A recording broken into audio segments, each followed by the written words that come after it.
नमामि धन्वन्तरिमादिदेवम् सुरासुरैर्वन्दितपादपद्मम् लोके जरारुभयमृत्युनाशनं दातारमीशं विविधौषधीनां शङ्खं चक्रं जलौकां दधतं मृतघटं चारुदोर्भिश्चतुर्भिः सूक्ष्मस्वच्छातिहृद्यम् शुकपरिविलसन् मौलिमम्भोजनेत्रम् कालाम्भोदोज्ज्वलाङ्गम् कटितटविलसच्चारुपीताम्बराढ्यम् वन्दे धन्वन्तरीतं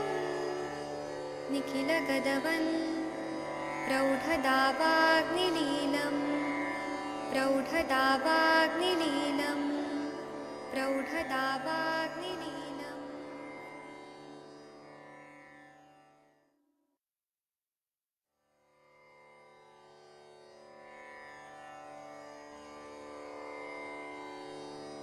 ॐ नमामि धन्वन्तरिमादिदेवम् सुरासुरैर्वन्दितपादपद्मम् लोके जरारुभयमृत्युनाशनं दातारमीशं विविधौषधीनां शङ्खं चक्रं जलौकां दधतं मृतघटं चारुदोर्भिश्चतुर्भिः सूक्ष्मस्वच्छातिहृद्यम् शुकपरिविलसन् मौलिमम्भोजनेत्रम् कालाम्भोदोज्ज्वलाङ्गम् कटितटविलसच्चारुपीताम्बराढ्यम् वन्दे धन्वन्तरीतं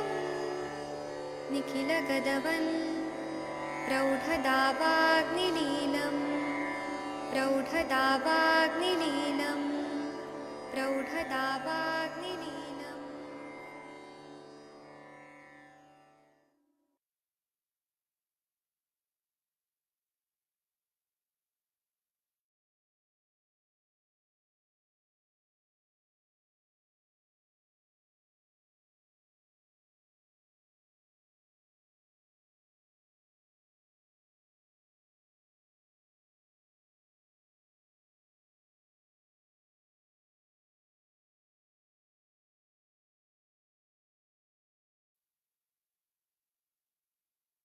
प्रणाम सभी लोगों को। मैं वैद्य अरविंद पाठक आप सभी लोगों का स्वागत करता हूं। मैं आदरणीय महेंद्र सर से रिक्वेस्ट करूंगा कि आप 9th वाला जो श्लोक है उससे शुरू करिए। 9 10th 11 12 आप कृपया पढ़िए और आपके पीछे पीछे शशि मैडम बोलेंगी। नमस्कार सर। प्रणाम सर। अथो साधारणे काले शुद्ध संभोजितात्मने। बोलिए बोलिए मैम। शशि मैडम आप बोल पा रही हैं? शायद आवाज नहीं हो रही है। सर आप अकेले ही पढ़िए फिर अभी। आपका ब्लैक आ गया ये सर। अच्छा आप अब आ रहे। देशे प्रकाशे पूर्वान्ने भिषगे जानुच्च पीठिगे यंत्र ततस्य उपविष्टस्य सुन्नाच्छस्य मुखानिलयी अंगुष्ठे मृदते नेत्रे द्रष्टौ द्रष्टोप्लुतं मलम् स्वानासा प्रेक्षमाणस्य निशिकम्पं मूर्ध्नि धारिते कृष्णाद् अर्धाङ्गुलं मुक्त्वा तथा अर्धार्धमुपाङ्गते तर्जनी मध्यमंगांगुष्टै सलाकां निश्चलं धृतां देवि छिद्रं नयेत् पश्वार्ध ऊर्ध्वम् आमन्त्रयन्निव सभ्यं दक्षिणहस्तेन नेत्रं सभ्येति तरत् विद्धि। जी, अभी हम इसके हिंदी वाला पढ़ते हैं। जी। शस्त्र कर्म नाति उष्ण शीत समय में वमन आदि से शुद्ध इच्छानुसार भोजन किए रोगी को प्रकाश वाले स्थान में पूर्वान्न में सुख पूर्वक बैठे हुए को परचारों को द्वारा निश्चल रूप से पकड़वा कर वैद्य जानू के समान ऊंचे आसन पर बैठकर रोगी की आंख को मुख की वायु से शून्य करके नेत्रों को अंगूठे से मलकर दृष्टि में दोष की वृद्धि को देखकर अपन नाक को देखते हुए रोगी के सिर को बिना हिलाए इस प्रकार पकड़वा कर वेदन करे। वेदन के समय आंख से कृष्ण भाग से आधा अंगुल छोड़कर तथा अपांग से चौथाई भाग अंगुल बचाकर तर्जनी मध्यमार अंगूठे से सलाका स्थिर पकड़कर दैव छिद्र के स्वाभाविक छिद्र के पासर में ले जाए, ऊपर की ओर मथता हुआ ले जाए। वाम नेत्र को दक्षिण हाथ से और दक्षिण नेत्र को वाम हाथ से वेदन करे। वक्तव्य उपविष्टस्य प्रत्यादि आचरण लब्ध मार्दवयाम भूमो प्रसारित चरण युग्मस्य इति चंद्र। हाँ, तो ये सर्जरी कैसे करना है वो बता रहे हैं कि लिंगनाश है, मतलब कैटरेक्ट सर्जरी प्राचीन काल में किस तरह से किया जाता था। तो वातावरण देखा जाता था, उस टाइम पे ओटी नहीं होता था, ऑपरेशन थिएटर नहीं होता था, खुले में भी कर देते थे। तो ऐसा वातावरण, जब ज्यादा गर्मी नहीं है ज्यादा ठंडा नहीं है, उस टाइम से पहले वमन करा दिया जाता था। अब ये प्राचीन सभ्यता में जैसे आयुर्वेद में किया जाता था सर्जरी, वो बता रहे हैं ओटी नहीं होता था, वमन आदि से शुद्ध किया हुआ है मनुष्य, और इच्छानुसार भोजन किया हुआ है। वो नॉर्मल संसर्जन क्रम वगैरह पालन हो गया है, बस्ती दे दिया है, वमन दिया है, विरेचन दिया है, बस्ती दिया है, नस्य दिया है, रक्त मोक्षण किया है, सब कुछ कर दिया है। उसके बाद शुद्ध हो गया है वो। उसके बाद इच्छा अनुसार भोजन किया है, अग्नि अच्छा है। रोगी को जहां पे प्रकाश आता है, लाइट आता है, वहां स्थान में पूर्वाह्न में, पूर्वाह्न मतलब मॉर्निंग टाइम में सुख पूर्वक बैठे हुए परिचारकों द्वारा निश्चल रूप से पकड़वा कर, मतलब वो भागना नहीं चाहिए, और एनेस्थीसिया नहीं होता था उस जमाने में, परिचारकों द्वारा पकड़वा के दो हाथ पकड़ के, दो पैर पकड़ के वैद्य जानू के समान ऊंचे स्थान पर बैठकर रोगी की आंख को मुख की वायु से शून्य कर देना है। मतलब अपना जो मुंह से वो मतलब जैसे कपड़ा को हम लोग कैसे फूंक मारते हैं गरम गरम, वैसे आंख पे वो लगाना है, ज्यादा स्वेदन नहीं देना चाहिए। शून्य करके नेत्रों को अंगूठे से मल देना है।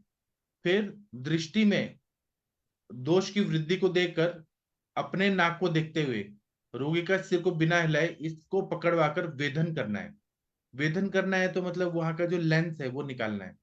वेदन के समय आंख के कृष्ण भाग से आधा अंगुल छोड़कर और अपांग से 1/4 चौथाई चौथाई अंगुली बचाकर तर्जनी मध्यमा और अंगूठे से शलाका स्थिर पकड़ के दैव छिद्र के स्वाभाविक छिद्र के पार्श्व में ले जाना है। एक आंख में दैव छिद्र का कोई पॉइंट होता होगा, उससे साइड में ले जाके और फिर पार्श्व में ले जाकर ऊपर के मथता हुआ ले जाएं। वाम नेत्र को दक्षिण हाथ से और दक्षिण नेत्र को वाम हाथ से वेदन करना है।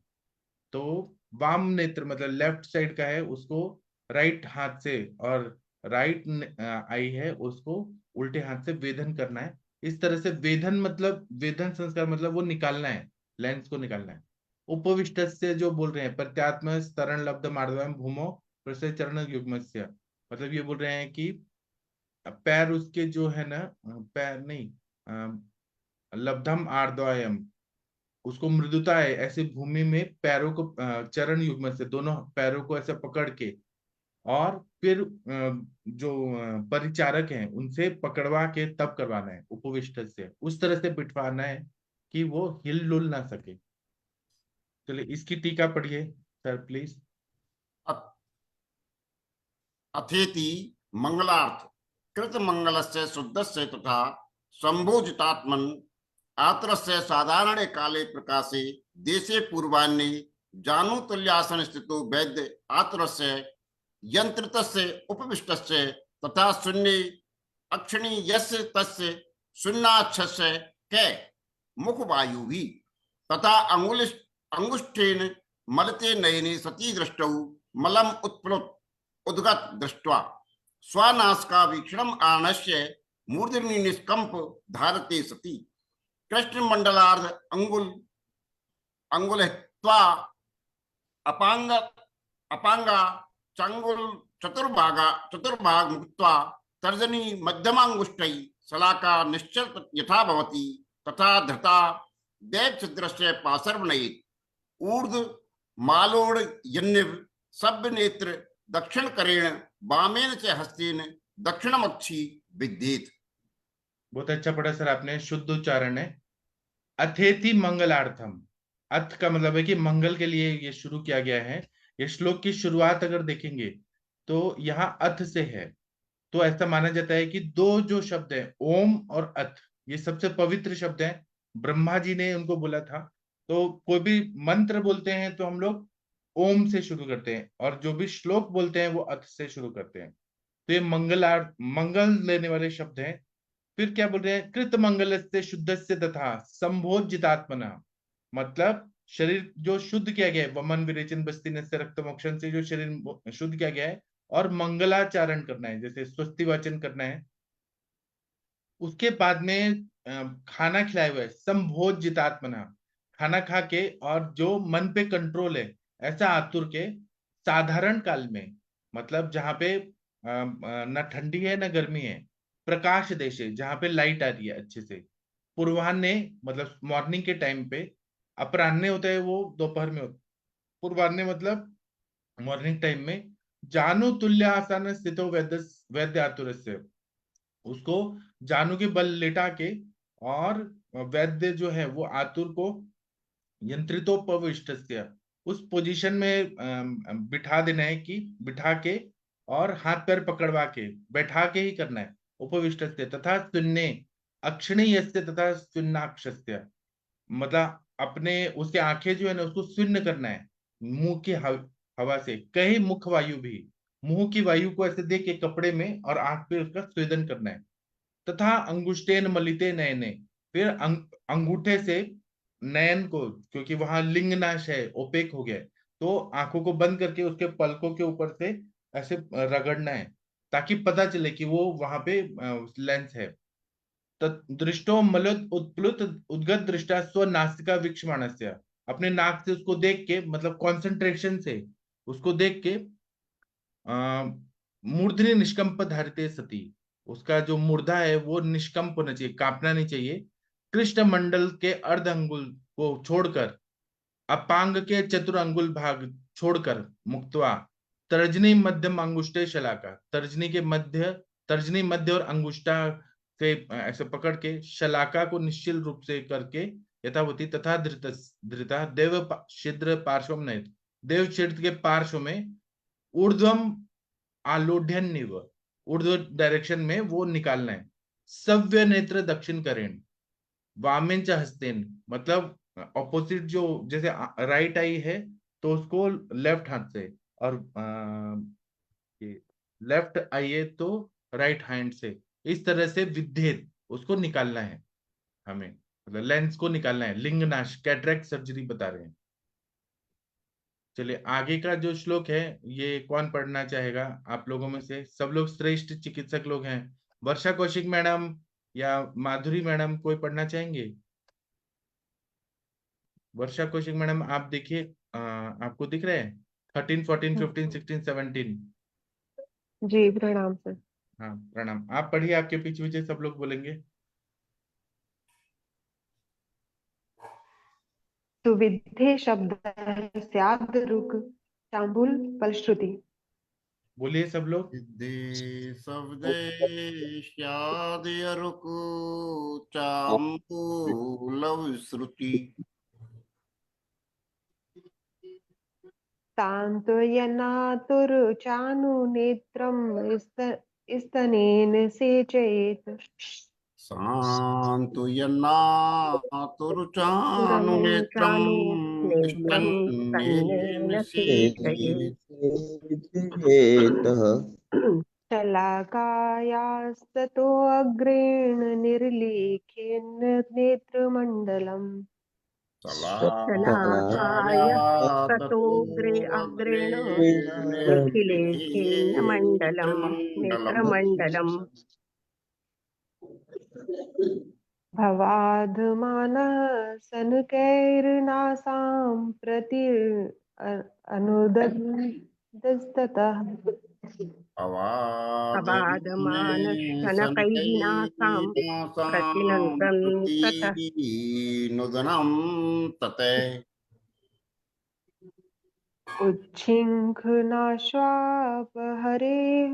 हरे दृष्टिं मण्डलगं कफम् उच्चित्तन्नचापहरेन् उच्चिन्नचापहरे दृष्टमण्डलं कफम् मण्डलं कफम्।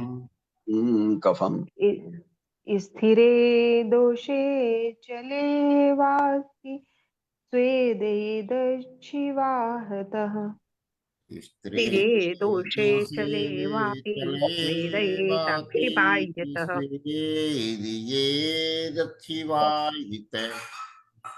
अथ दृष्टेषु रूपेषु शलाकां हरेच्छनैः अथ दुष्टेषु रूपेषु शलाकां हरयेच्छनैः शनैः धृता प्लुतं पिचु दत्त्वा बद्धाक्षमं सायेत्ततः घृताप्लुतं पिशुं दत्त्वा बद्धवाक्षं शायेत्ततः सायेत् तते।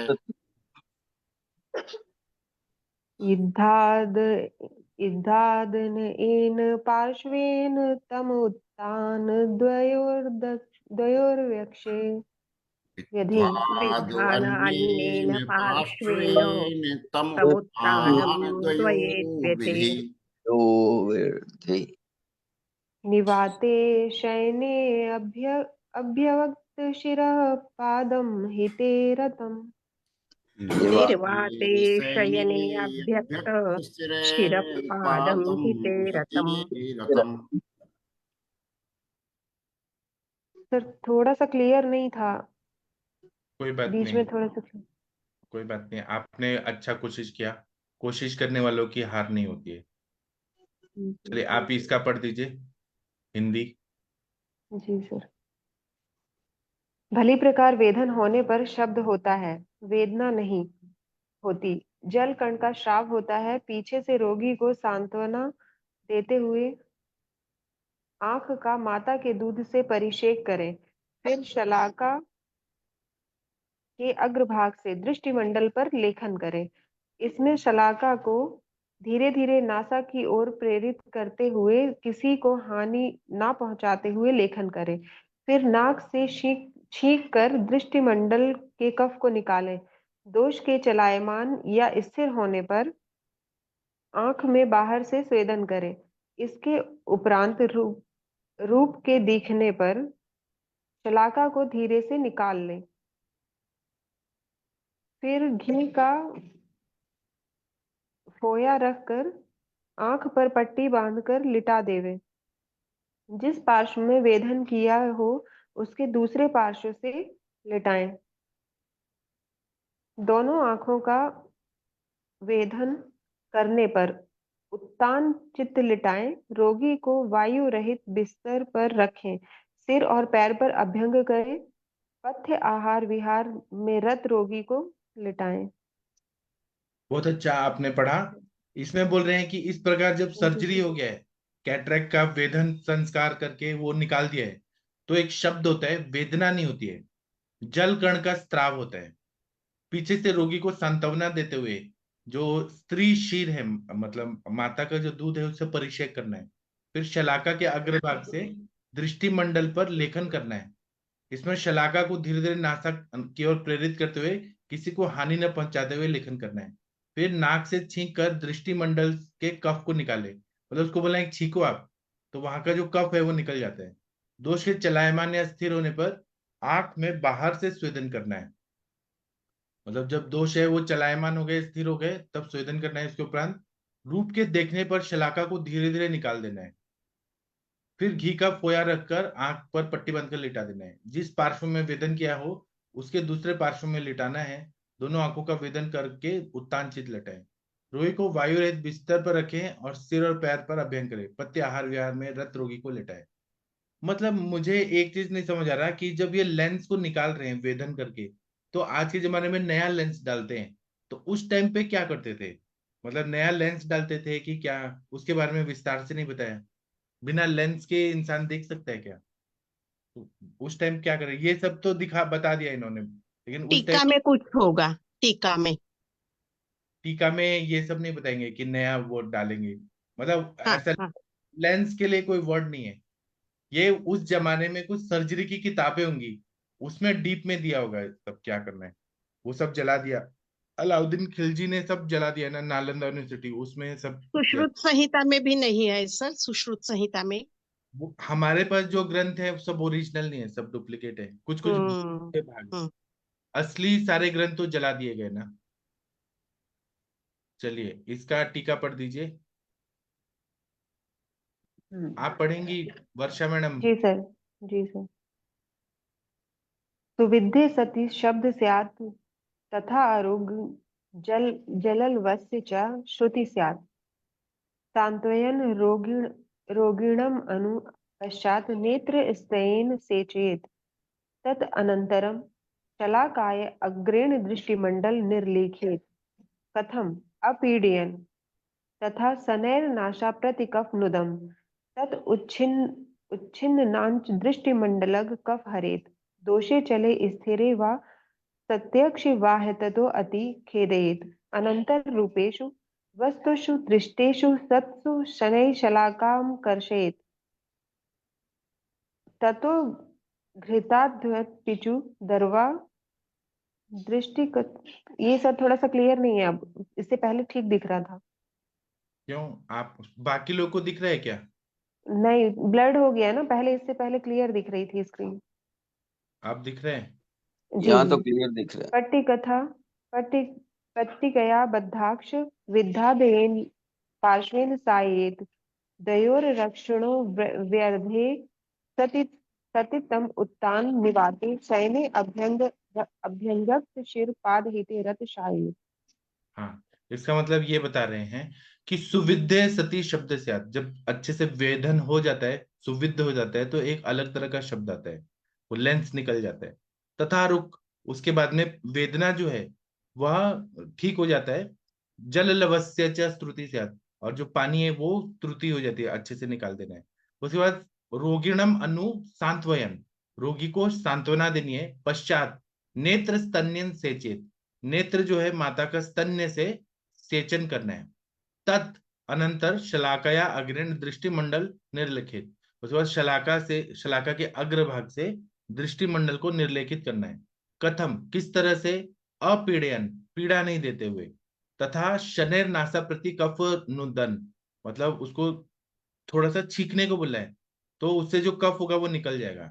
तत् उच्छिष्णानांच दृष्टिमंडल कफ हरित, तो जब छींकते हैं तो उससे दृष्टिमंडल में जो कफ है वो नष्ट हो जाता है, चला जाता है।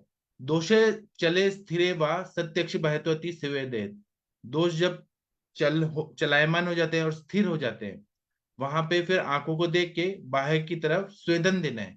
स्वेदन डायरेक्ट स्वेदन नहीं देना है, नाड़ी स्वेद वगैरह, कपड़े में फूक मार के और फिर स्वेदन देना है आंख बंद करके। अनंतर रूपेशु वस्तुषु दृष्टेशु सत्सु शनै शलाकम आकर्षित, उसके बाद में जो वस्तु दिख रही है दृष्टि में, उसको शलाका से, वो जो चीजें, वो लेंस है उसको आकर्षित शलाका के उससे धीरे धीरे निकाल देना है। ततो घृताप्लुत पिचु दत्वा, घृत से जो कॉटन को ऐसे ये क्या है, स्वैब जो बनाया है उसका पिचू बना के, पट्टिकाया बद्दाक्ष, उसके बाद पट्टिका से, पट्टिकाया पट्टिका के साथ, पट्टी के साथ में बद्धाक्ष, आंखों को बांध देना है, विद्याधन पार्श्व शायद, जो जिस साइड से वेदन किया है उसके अन्य पार्श्व से सुला देना है। द्वयो रक्षणों वेदे सती, अगर दोनों आंखों में सर्जरी हुआ है तो हमें दोनों की रक्षा करना है और उत्तान सुला देना है। निवाते मतलब हवा नहीं लगनी चाहिए। शने अभ्यक्त शिरा, उसको सुला देना है और अभ्यंग करना है, सिर पाद और इन सबको करना है और उसके बाद फिर लिटा देना है शायद, ऐसे बोलते हैं। लेकिन सर लेंस इसमें जो आप बता रहे थे सर्जरी का, तो इसमें निकालने का नहीं है, इसमें विद्युत है, विद्य करना, और विद्य के बाद में जो जल निकला है, ये जल निकला और दर्द नहीं होगा, तो उसके साथ साथ दूसरे लेंस डालने की प्रक्रिया नहीं है इसमें, केवल विद्य करके उसको सही कर रहे हैं ये। तो ये लिंगनाशीन को ग्लॉकोमा कहना है क्या? अब ये क्या कहना है, ये तो अपने हिसाब से देखो, लेकिन इसमें विद्य कहा है। तो नहीं, इसमें मराठी के बुक में तो निकालना ऐसा बोला है। इसमें तो विद्य विद्य मैडम निकालना कैसे कहोगे, सुविद्य का है उसमें, जब अक्षर ही संस्कृत में सुविद्य है तो सुविद्य का मतलब निकालना कैसे हो सकता है? विद्य का मतलब तो विद्धि होगा। मुझे विद्या ऐसे लग रहा है करके कि ग्लॉकोमा है। लिंगनाश जो फिर अधिमंत बोलते हैं ना उसको, तो ग्लॉकोमा को तो ये ग्लाकोमा पानी को निकालने को बोल आधिमंत, रहे हैं। हाँ। क्या? हाँ, ग्लाकोमा को आधिमंत बोलते हैं। तो ये क्योंकि हम इसमें लोगों पूरी ने प्रक्रिया निकाला है। बताइए कि काले भाग से आदि अंगुल उदर में, और 65 से ऊपर की तरफ ले जाके और उसमें विद्य करना, और देव छिद्र में उसको देव छिद्र तक ले जाना है उसको। तो मुझे ऐसे लग रहा है, मतलब मुझे ऐसे लग रहा है कि उस टाइम पे लेंस निकालने का प्रोसेस नहीं होगा, कुछ मेडिसिन डाल के और लेंस को ट्रांसपेरेंट कर देते होंगे, केवल पानी निकाल देते होंगे।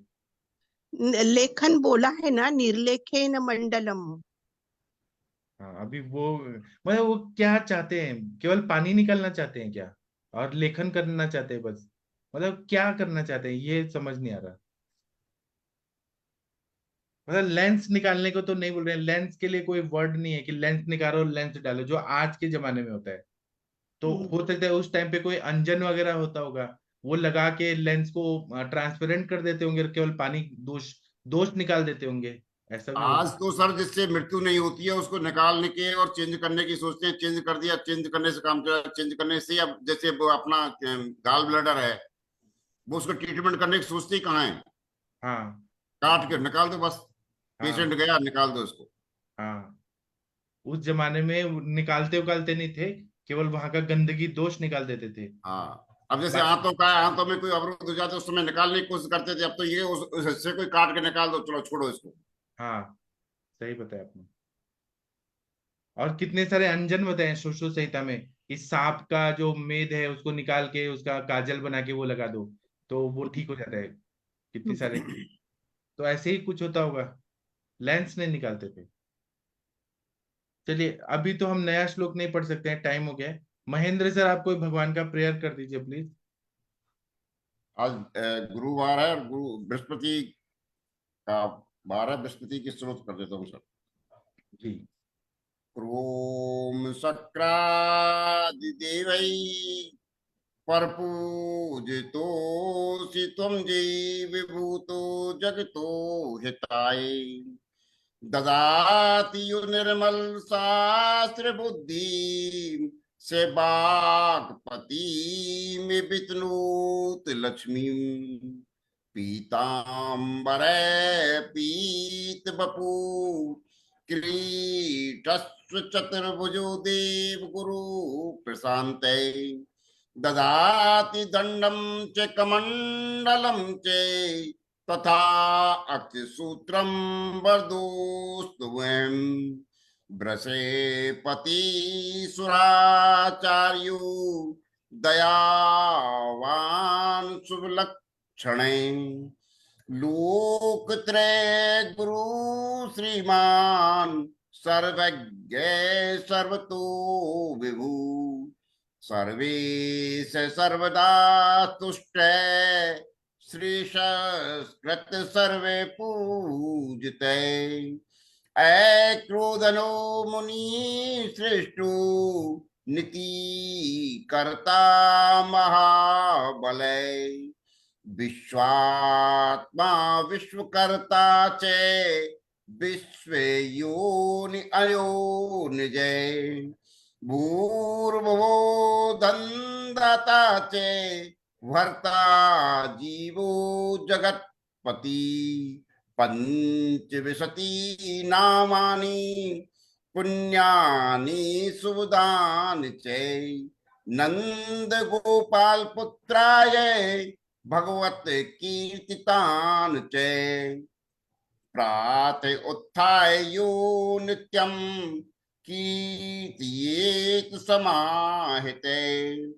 विप्रेतस्यापि भगवान् प्रीति सेचन संशये तत्रांतरे अपि न मे सुरेन्द्रवन्धाय देवार्चाय ते न मे त्वम् अनंत सामर्थ्य वेद सिद्धांत पारगे सदानंद नमस्तेस्तु न मे पीड़ा हराय चे नमो वाचस्पते तुभ्यं नमस्ते पीतवाससी नमो अद्वितीय रूपाय लंब कूर्चाय ते नमे प्रहष्ट नेत्राय विप्रायात्मते नमे नमो भार्गव शिष्याय विपन्न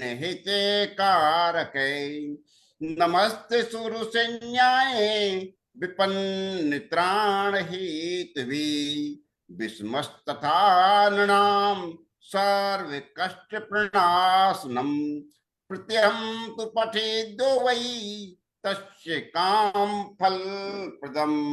सभी को बहुत बहुत धन्यवाद। सभी की कामनाओं की पूर्ति करें बृहस्पति भगवान जी। अब हम शाम को 7 बजे मिलेंगे और रात को 9 बजे मिलेंगे। थैंक यू, प्रणाम सभी लोगों को। अभी हम विदा लेते हैं। थैंक यू, प्रणाम। थैंक यू सर, प्रणाम सर।